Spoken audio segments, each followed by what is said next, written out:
El Señor esté con ustedes. Lectura del Santo Evangelio según San Lucas. Gloria a ti, Señor.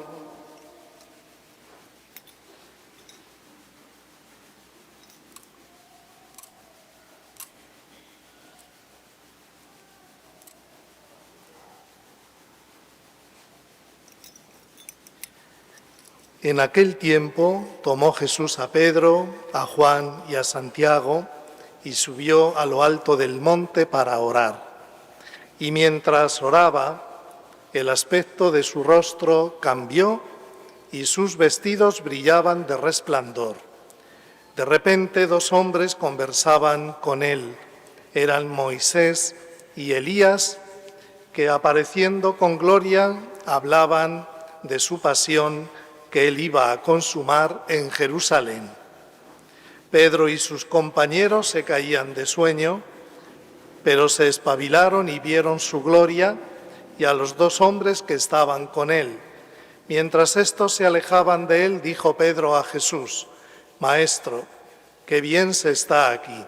Haremos 3 tiendas, una para ti, otra para Moisés y otra para Elías. No sabía lo que decía.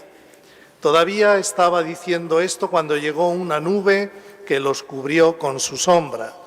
Se llenaron de temor al entrar en la nube. Y una voz desde la nube decía: Este es mi Hijo, el elegido, escúchenlo. Después de oírse la voz, se encontró Jesús solo. Ellos guardaron silencio y por aquellos días no contaron a nadie nada de lo que habían visto. Palabra del Señor. Gloria y honor a ti, Señor Jesús. Pueden tomar asiento. En este segundo domingo del tiempo de Cuaresma que estamos celebrando, el Evangelio nos muestra el misterio luminoso en la vida de Jesús de su transfiguración. Jesús, como nos cuenta el Evangelio, se lleva a 3 de sus apóstoles, a Pedro, a Santiago y a Juan. Los elige el Señor para que sean testigos de este acontecimiento y después pues den testimonio a todos de ese misterio que ocurrió en la transfiguración de Jesús. Y mientras estaban orando, vieron cómo Jesús cambiaba su rostro, se llenaba de luz, todos sus vestidos, su cuerpo, toda su persona, luminosa, transfigurada, llena de un gran resplandor. Y vieron junto a Jesús a 2 personajes del Antiguo Testamento que ya estaban muertos, pero que sus almas pues viven, claro, porque Dios no es Dios de muertos, sino de vivos. Hacía ya muchos cientos de años que había muerto Moisés y había muerto el profeta Elías.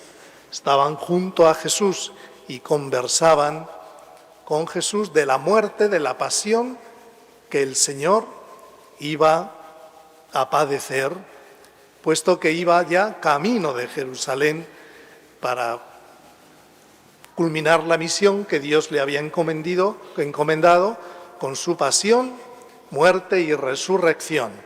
El Señor había avisado muchas veces a sus apóstoles y discípulos de que Él tenía que acabar así, padeciendo, muriendo en la cruz y al tercer día resucitando.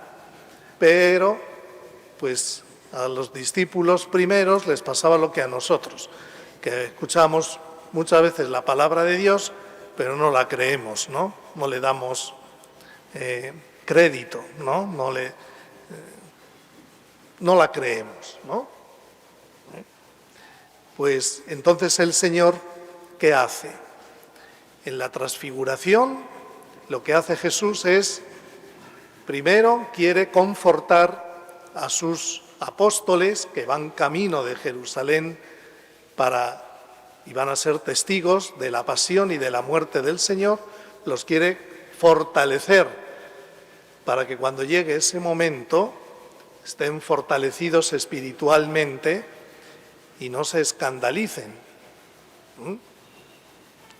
Luego, cuando llegue la Semana Santa y leamos los evangelios de la pasión del Señor, nos daremos cuenta que el único que quedó de sus apóstoles bajo la cruz fue San Juan, uno de los testigos de la transfiguración, y María Magdalena y otras mujeres. ¿Dónde estaban los demás? Todos lo abandonaron y huyeron, dice el Evangelio. Pedro le negó y Judas lo traicionó y se ahorcó. A pesar de que habían escuchado de labios de Jesús que no acababa la historia en la muerte, sino que acababa en la resurrección. Pero eso de la resurrección no les entraba en su cabecita. Entonces el Señor lo que pretende es fortalecerlos. También el Señor nos quiere fortalecer a nosotros, porque nosotros en nuestra vida también tenemos que pasar por la pasión, el sufrimiento, el fracaso, las contrariedades y la muerte. También nosotros tenemos que sufrir la muerte de seres muy queridos y la propia muerte. También tenemos que pasar por ahí. Entonces el Señor también nos dice a nosotros, como a sus discípulos primeros, miren, ¿ven? ¿Me ven glorificado? Hablando con Moisés y Elías, la transfiguración es como el anticipo del cielo aquí en la tierra. El Señor les hace ver a sus apóstoles. ¿Ven? No acaba todo. El sufrimiento y la muerte no tienen la última palabra. La tiene la resurrección, la tiene la vida. Y les anticipa.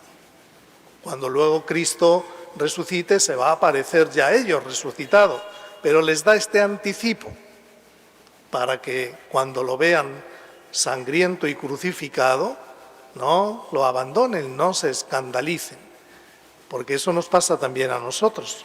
Cuando viene el sufrimiento, rápidamente nos escandalizamos de Dios y empezamos a pedirle cuentas a Dios, ¿verdad? ¿Y por qué me tiene que pasar a mí esto? ¿Y por qué tengo que sufrir habiendo otras personas tan malas como son? Y míralas qué felices y yo aquí sufriendo. Nos rebelamos contra el mismo Dios, como si nosotros fuéramos todos inocentes y santos, y no tuviéramos que expiar nuestros pecados. Pero ante el sufrimiento, ante la injusticia, ante pues todo lo que nos hace de alguna manera sufrir, nos rebelamos. ¿Cuándo tendríamos que decirle al Señor, Señor, pues tú me estás dando ahora la oportunidad de padecer contigo y por ti lo mismo que tú has padecido y has muerto por mí, sabiendo que esto no es la última palabra es el cielo, es la vida eterna, es la resurrección. Nosotros muchas veces decimos, ¿verdad? Ay, toda la vida sufriendo. No, toda la vida sufriendo no, hasta que te mueras. Luego ya, si tu alma se salva, ya no sufres. Lo peor sería que toda la vida sufriendo y nos condenáramos, y entonces toda la eternidad sufriendo. Eso sí que es penoso. Eso sí que ya es penoso. Pero a veces eso, pensamos que vamos a vivir aquí siempre. No, aquí vamos a vivir unos años. Y en esos años, pues hay momentos de alegría, de dicha, de felicidad. Y hay momentos también duros, difíciles, hay problemas que hay que afrontar, pero que no tenemos que dejar que nos amarguen y nos resientan y nos hagan personas oscuras y pesimistas. porque si no ponemos nuestra esperanza en Cristo vivo resucitado, somos hombres y mujeres sin esperanza. Y entonces no sabemos afrontar los problemas. Pero también Jesús, con su transfiguración, les quiere decir a los apóstoles y a nosotros: mira, ¿ves esto que está ocurriendo en mí? Esto que va a ocurrir después de mi muerte ya definitivamente en mi persona, va a ocurrir también en la tuya. Si eres fiel, si te mantienes en la fe hasta la muerte, si eres perseverante en mi seguimiento. Mi resurrección, nos viene a decir Cristo, es tu resurrección. Porque yo he muerto y he resucitado por ti, para que tú mueras conmigo y resucites también conmigo. Es una manera de anunciar la resurrección y la vida futura con la transfiguración. Y también Jesús, con su transfiguración, teniendo al lado a Moisés y al otro lado a Elías.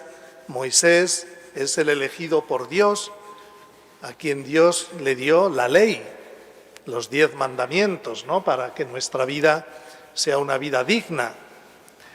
Y Elías es como el representante de todos los profetas del Antiguo Testamento.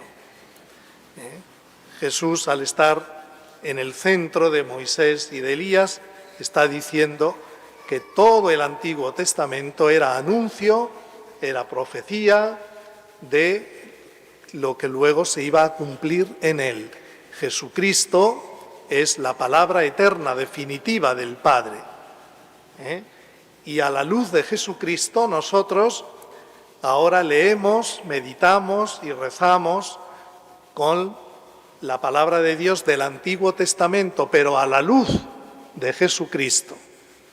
Jesucristo es el que da cumplimiento a todas las profecías, a todas las profecías.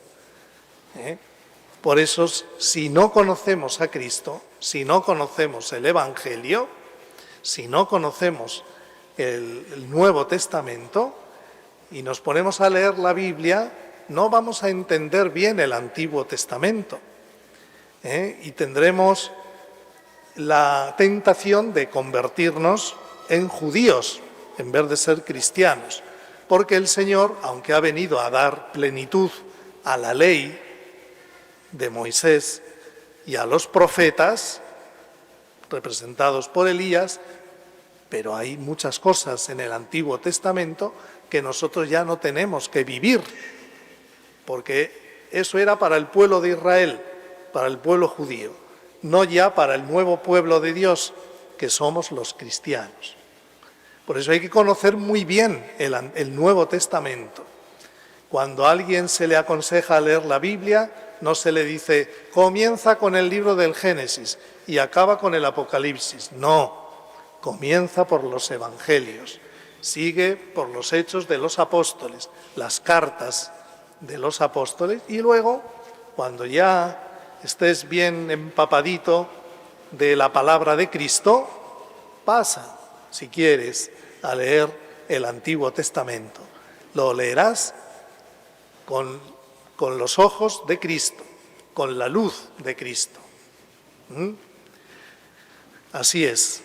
Entonces el Señor nos invita a conocerlo, a entrar en contacto con Él, a tener un encuentro personal con Él a través de las Escrituras. No obstante, fíjense cómo el Evangelio dice: llegó una nube que los cubrió con su sombra, y de la nube salió una voz que decía: este es mi Hijo, el elegido, escúchenlo.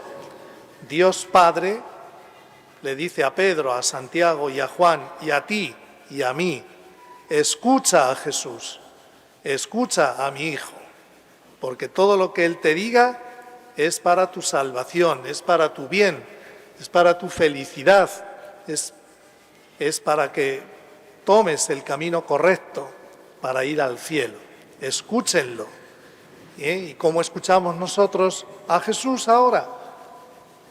Leyendo, meditando los santos evangelios, las cartas de los apóstoles, el Nuevo Testamento. Así pues, católico, lo primero que tienes que hacer es tener una buena Biblia, no de esas grandotas de adorno que sirven de poco, sino una Biblia que puedas manejar bien. Hay aplicaciones también en Internet de Biblias católicas. Les recuerdo que las Biblias protestantes no son las auténticas Biblias porque le faltan 7 libros que Lutero quitó porque le dio la gana. Biblias católicas, no la Reina Valera, sino Biblia católica. Tienes que asegurarte bien. Y este tiempo de Cuaresma es tiempo para meditar más y mejor la palabra del Señor, obedeciendo a la voz del Padre. Escuchen a mi Hijo. Pues bien, el Señor nos da también estos consejos para nuestra vida cristiana. Lo mismo que Pedro, Santiago y Juan fueron con Jesús al monte a estar con Él, el Señor nos invita también a cada día a nosotros a venir a la iglesia y estar con Cristo en el Santísimo Sacramento, en la adoración. Y cuando lo hacemos de corazón, también sentimos dentro de nosotros eso que dijo San Pedro: qué bien se está aquí. Cuando somos capaces de dedicarles a Cristo un tiempito, salimos tranquilos, serenos, a gusto con el Señor.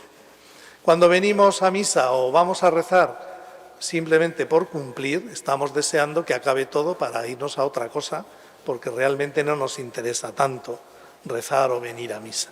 Pero cuando venimos al encuentro del Señor de corazón,